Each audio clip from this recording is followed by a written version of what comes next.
the heart of Nigeria, nestled among rolling hills and dense forests, lay the humble village of Adara. Here, where the earth met the sky in a hazy embrace, life flowed as steadily as the great river that sustained the community. Among the cluster of mud brick huts that dotted the landscape, one family's story was about to take an extraordinary turn. David, a young fisherman with calloused hands and eyes that crinkled when he smiled, lived with his wife Cynthia and their 2 daughters in a small thatched roof hut on the outskirts of the village. Their home, though modest, was a haven of love and laughter, its walls echoing with the giggles of little Ella and the wise words of their older daughter Ogechi. As the cock crowed to herald the dawn, David stirred from his slumber. He blinked away the remnants of sleep and gazed at Cynthia, her face peaceful in the soft morning light. With a gentle touch, he woke her. "My love," he whispered, "it's time to start the day." Cynthia's eyes fluttered open, a smile spreading across her face. "Is it morning already? It feels like I just closed my eyes." David chuckled softly. "The sun waits for no one, and neither do hungry stomachs."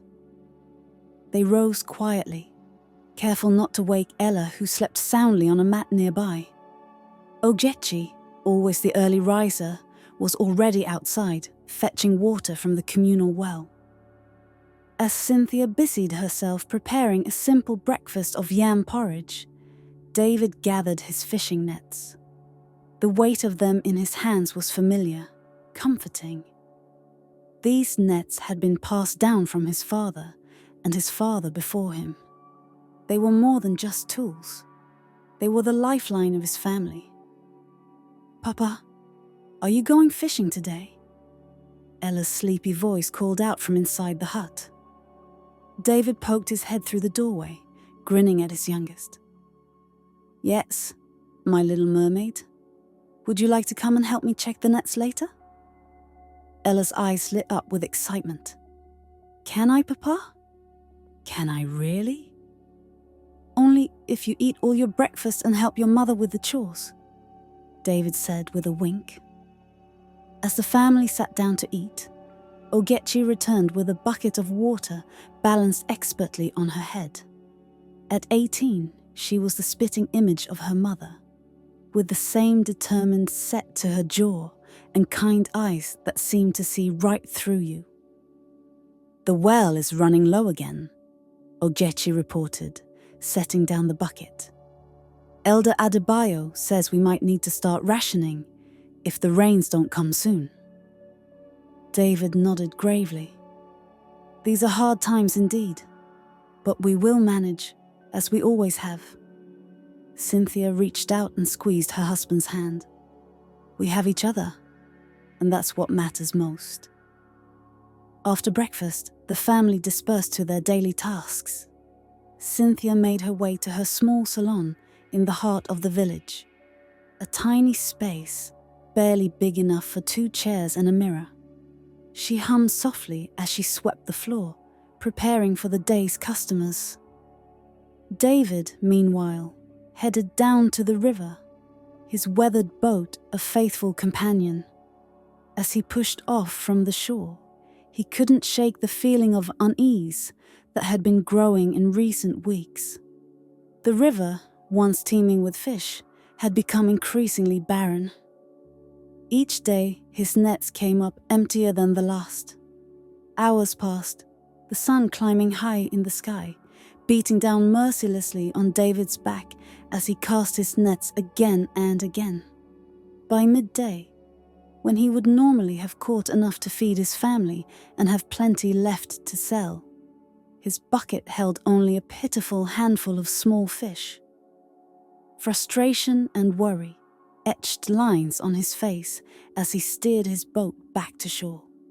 How would he feed his family? How would he pay for Ella's schooling or save for Ogechi's dowry? These questions plagued him as he trudged back to the village. his meagre catch swinging dejectedly at his side. As he passed by Cynthia's salon, he paused, peering through the open doorway. The sight that greeted him did nothing to lift his spirits. The chairs were empty, the combs and scissors lying unused on the small table. Cynthia sat alone, her chin resting on her hand, staring out the window with a faraway look in her eyes. "No customers today?" David asked softly, stepping inside. Cynthia startled slightly, then shook her head. "Not a soul. It's been like this for days now. I don't understand it, David. Where have all the women gone?" David sighed heavily, setting down his bucket. "The same place the fish have gone, it seems. Into thin air." Cynthia's eyes fell on the nearly empty bucket, and her face fell. "Oh, David, what are we going to do?" He moved to her side, wrapping an arm around her shoulders. "We'll figure something out. We always do." But even as he spoke the words, doubt gnawed at him. They had weathered hard times before, but this felt different. It was as if the very life of the village was slowly ebbing away. As they walked home together, the weight of their worries hung heavy between them. The once bustling streets of Adara were eerily quiet. Shops that had thrived for generations now stood empty, their doors locked and windows shuttered. At home, they found Ogechi helping Ella with her reading. The sight of their daughters, heads bent together over a tattered schoolbook, brought a momentary respite from their troubles. "Papa! Mama!" Ella cried out, jumping up to greet them. "Look what Ogechi taught me today." David forced a smile, ruffling his youngest daughter's hair. "That's wonderful, my dear. You're becoming quite the scholar." Ogechi, ever perceptive, noticed the strain on her parents' faces. "Is everything all right?" she asked, her voice low, so Ella wouldn't hear. Cynthia and David exchanged a glance. "We're just facing some challenges," Cynthia said carefully. "But nothing for you to worry about." Ogechi wasn't convinced, but she nodded, turning her attention back to Ella. That night, after a meager dinner of thin fish soup and hard bread, David lay awake, listening to the soft breathing of his family. His mind raced with possibilities, each more desperate than the last. He thought of leaving Adara, of seeking work in the big city. But the stories he'd heard of life there were frightening. Tales of crime, of families torn apart, of people losing themselves in the unforgiving urban jungle. No, he decided. Adara was their home. They would find a way to survive here, no matter what it took. As dawn broke the next day, David rose with a newfound determination. He kissed Cynthia gently, whispering, "I'm going to try something different today. Pray for me." Cynthia stirred, her eyes filled with a mixture of love and concern. "Be careful, my love.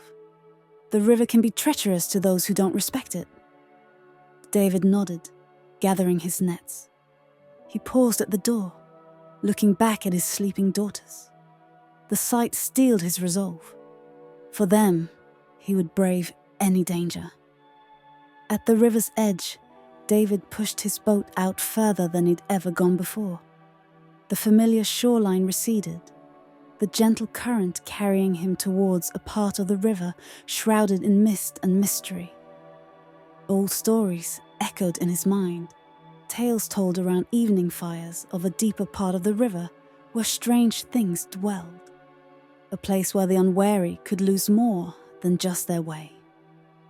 But desperation drove him onward. As the mist thickened around him, David's heart raced. The water here was darker, the air heavy with an otherworldly stillness. He cast his net with trembling hands, the splash unnaturally loud in the eerie quiet. For a long moment, nothing happened. Then suddenly, he felt a tug so strong it nearly pulled him overboard. Whatever was caught in his net was powerful, unlike anything he'd ever encountered. David planted his feet and pulled with all his might. The boat creaked and groaned under the strain. Sweat beaded on his brow as he fought against the unseen force. Just when he thought his arms would give out, there was a great surge, and something breached the surface of the water. What David saw made his blood run cold. There, entangled in his net, was a creature of breathtaking beauty and terror. From the waist up, it had the form of a woman with skin that shimmered like gold in the misty light. But where legs should have been, there was a powerful, iridescent tail that thrashed and churned the water. A mermaid, the stuff of legends and nightmares. David's first instinct was to flee. He dropped the net and scrambled to grab his oars, his heart pounding so hard he thought it might burst from his chest. But as he turned to row away, a voice called out, a voice as clear and melodious as a mountain stream. "Wait, please don't go. I mean you no harm." Despite every instinct screaming at him to flee, David found himself hesitating. Slowly, he turned back to face the creature. The mermaid had freed herself from the net and was now resting her arms on the edge of his boat, her golden eyes regarding him with curiosity. You're real," David stammered, his voice barely above a whisper. The mermaid smiled, revealing teeth that seemed too sharp for comfort. "As real as you are, fisherman. My name is Amanda. And you are?" David," he managed to reply, still gripping his oars tightly. "David," Amanda repeated, as if tasting the name. "Tell me, David, what brings you to this part of the river?" "Few humans dare to venture here." The question snapped David back to reality, reminding him of the desperate situation that had driven him to this point. Despite his fear, he found himself pouring out his troubles to this strange, beautiful creature. "My family, we're struggling," he explained, his voice growing stronger as he spoke. "The fish have all but disappeared from the familiar waters. My wife's business is failing. I don't know how we'll survive." Amanda listened intently, her golden eyes never leaving David's face. When he finished, she was quiet for a long moment, as if considering his words carefully. "Perhaps," she said finally, "we can help each other." David's eyebrows shot up in surprise. "Help each other? How?" Amanda's tail swished beneath the water, creating gentle ripples that lapped against the boat. "I can provide you with something far more valuable than fish. Something that will bring prosperity to your family beyond your wildest dreams." David leaned forward, hope and wariness warring within him. "What could you possibly give me that would do that?" With a mysterious smile, Amanda reached up and ran her fingers through her long, shimmering hair. To David's amazement, wherever her fingers passed, strands of hair fell away, glittering like spun gold in the misty light. "This," she said, gathering the fallen strands and holding them out to David. "Hair from a mermaid's head. Stronger than any material known to man, more beautiful than the finest silk. Women in your world would pay fortunes for wigs made from this." David stared at the gleaming strands, his mind reeling with the possibilities. With hair like this, Cynthia's salon could become the most sought after in not just Adara, but the entire region. But years of cautionary tales made him hesitate. "And what would you want in return?" he asked, his voice low. Amanda's smile widened, and for a moment, David thought he saw a flash of something predatory in her eyes. but it was gone so quickly, he convinced himself he had imagined it. "Nothing you can't spare," she said smoothly. "Just a promise that you'll return to me, that we'll get to know each other better." David swallowed hard, his throat suddenly dry. The offer was tempting, almost too tempting, but the thought of his family, of little Ella's hopeful face and Ogechi's dreams for the future, made the decision for him. I accept," he said, reaching out to take the offered hair.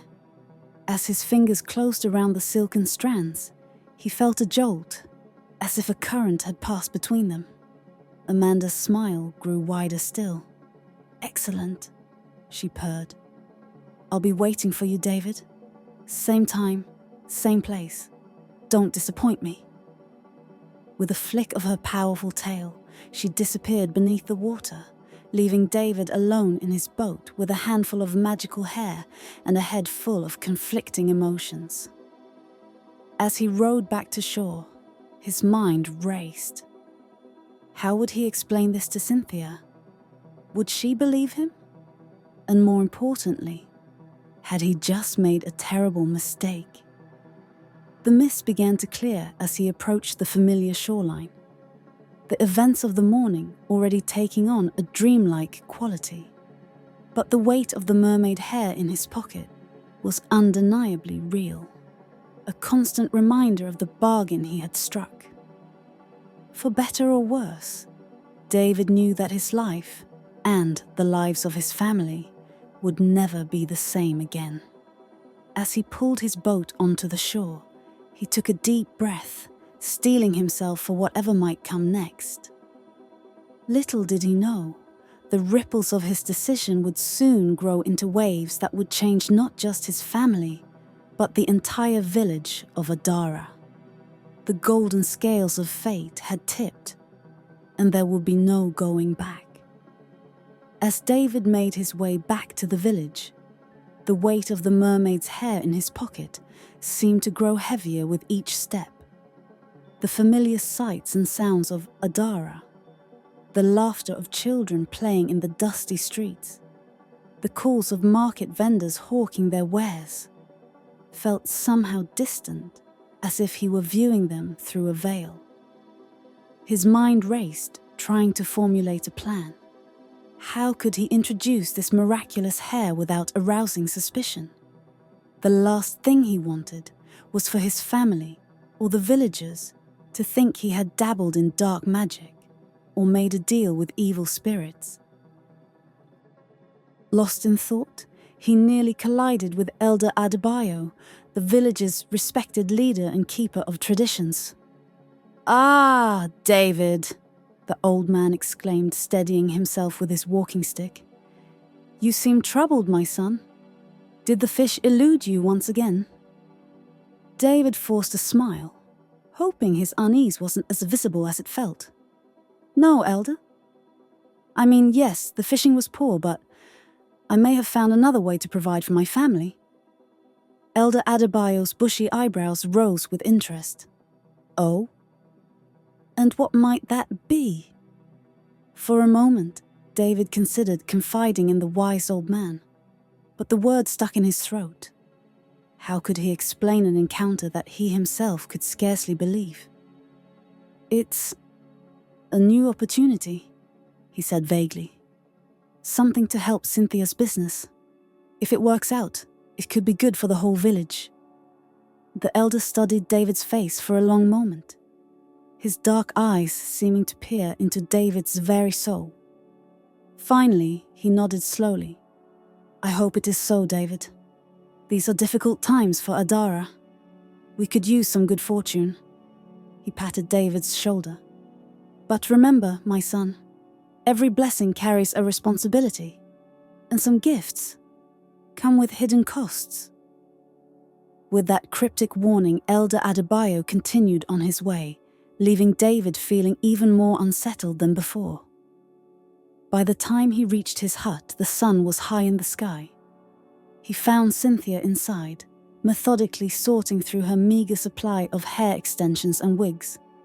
The sight of her, so dedicated even in the face of dwindling business, made his heart ache. "Cynthia," he called softly. She looked up, a tired smile spreading across her face. "David, you're back early. Did you have any luck today?" David hesitated for a moment, then stepped into the hut, closing the door behind him. "Cynthia, my love," he began, his voice low and serious. "I have something to show you, something that could change everything for us." Cynthia's brow furrowed with concern. "What is it, David?" "You're scaring me." Slowly, David reached into his pocket and withdrew the shimmering strands of mermaid hair. As he held them out, they caught the light filtering through the window, sending prismatic reflections dancing across the walls of their humble home. Cynthia gasped, her eyes widening in wonder. What is that? I've never seen anything like it." David took a deep breath, steeling himself. "It's hair, Cynthia, the most extraordinary hair you'll ever see. And it's going to save our family." Over the next hour, David recounted his experience on the river, watching Cynthia's expression shift from disbelief to fear to cautious hope. He omitted certain details, Amanda's unsettling smile, the vague terms of their agreement, focusing instead on the opportunity this magical hair presented. When he finished, Cynthia sat in stunned silence, the strands of hair now resting in her palm. Finally, she looked up at him, her eyes shining with unshed tears.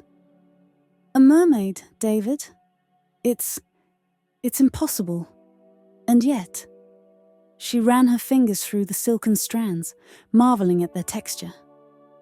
"I've never felt anything like this.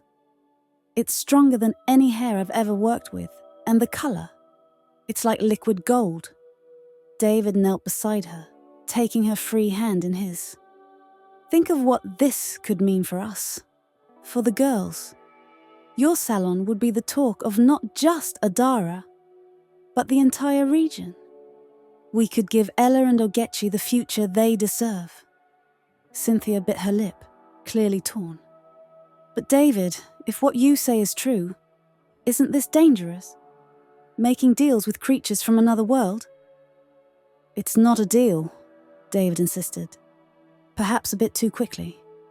"She's just helping us, and in return, we'll help her understand our world better. That's all."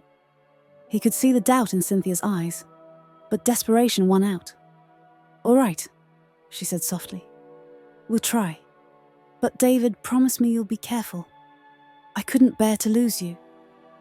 David pulled her close, breathing in the familiar scent of her hair. "I promise," he whispered, ignoring the twinge of guilt in his heart. The next few days were a whirlwind of activity.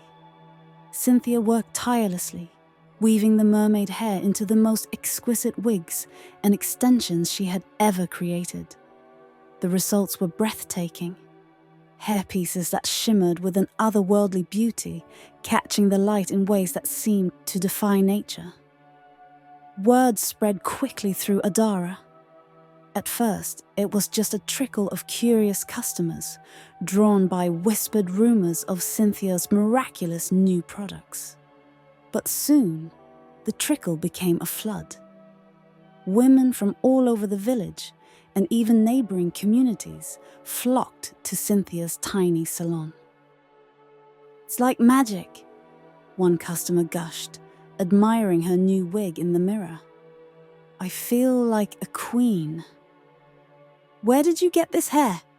another asked, running her fingers through her new extensions in awe. "I've never seen anything like it."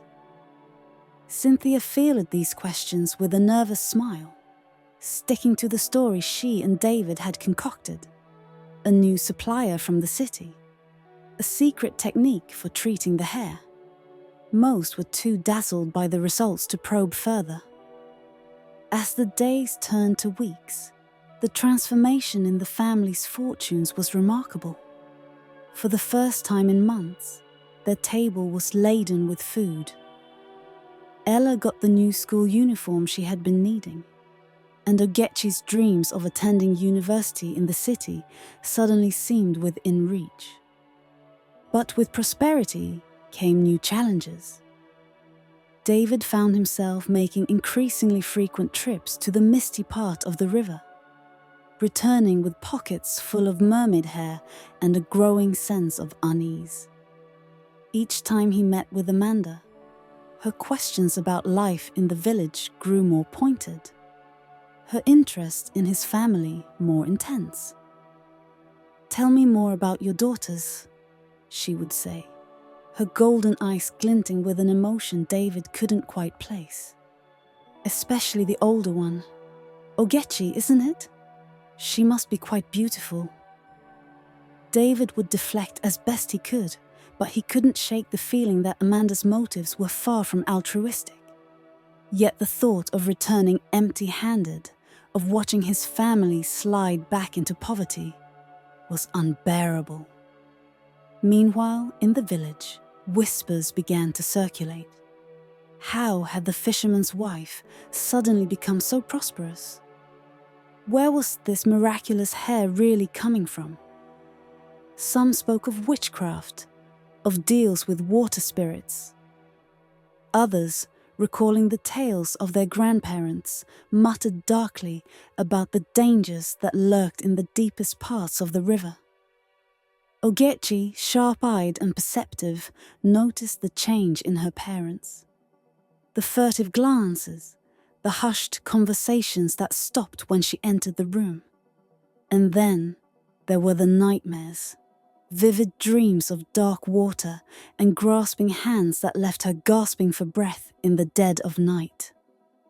One evening, as Cynthia worked late at the salon to keep up with demand, Ogechi confronted her father. "Papa," she said, her voice quiet but firm, "what's really going on? Where is this hair coming from?" David looked at his eldest daughter, seeing not for the first time how quickly she was becoming a woman. He thought of Amanda's unsettling interest, of the bargain whose true cost he was only beginning to understand. "Ogechi, my dear," he began, his voice heavy with the weight of secrets. "There are things in this world that are difficult to explain. Sometimes, to protect those we love, we must..." But before he could finish, there was a commotion outside, voices raised in alarm, the sound of running feet. David rushed to the door, Ogechi close behind. In the fading light of dusk, they saw a crowd gathering near the river's edge. At its center lay the still form of a young boy, his skin pale and cold to the touch. Beside him, clutched in his lifeless hand, was a strand of hair that shimmered with an all-too-familiar golden light. As the wails of the boy's mother pierced the evening air, David felt a chill run down his spine. The golden scales of fate had shifted once again, and the true price of their newfound prosperity was about to become terrifyingly clear.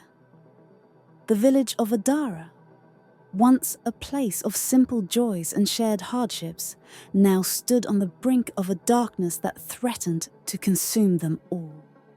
And at the heart of it all was a family caught between the depths of desperation and the unfathomable power of the river's most enigmatic inhabitant.